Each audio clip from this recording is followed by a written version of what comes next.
en vous faisant part de ma colère. De ma colère parce que la Commission européenne et vous-même, vous étiez engagés à publier 4 propositions de réforme sur le bien-être animal. Vous vous étiez engagés dans le cadre de la stratégie Farm to Fork. Vous vous étiez engagés auprès des millions de citoyennes et citoyens européens qui avaient signé l'initiative citoyenne européenne sur la fin de l'élevage en cage, de publier une proposition de règlement européen pour interdire l'élevage en cage en Europe. Les propositions, elles étaient prêtes, mais aujourd'hui, on a quoi? On n'a rien, en fait, alors qu'on nous a annoncé que ces propositions, elles étaient prêtes. Aujourd'hui, on nous annonce que 3 de ces propositions ne seront pas publiées avant les élections. Alors oui, on a eu il y a des calculs électoraux, on comprend bien que le PPE ne veut pas se mettre à dos les lobbies agricoles à quelques mois des élections.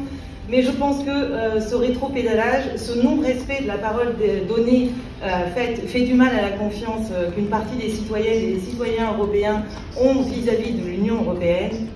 Et en plus, ça fait mal aux millions d'animaux qui souffrent en Europe du fait de l'élevage industriel, qu'il s'agisse de cochons, qui passent leur vie en cage, de poussins, de canetons broyés dès leur naissance ou de poissons élevés en aquaculture intensive. Alors moi, j'aurais quand même quelques questions à vous poser par rapport à la législation que vous apprêtez à proposer, puisque lors de la commission d'enquête, les experts ils étaient unanimes sur le fait que les règles pour le transport des veaux étaient largement dépassées.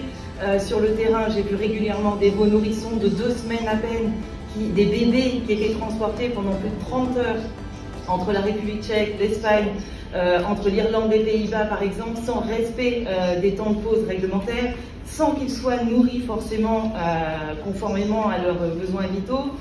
La question c'est, est-ce que vous vous engagez à ce que ce type de transport n'ait plus lieu, à interdire le transport des veaux avant 6 semaines et à limiter la durée de transport global?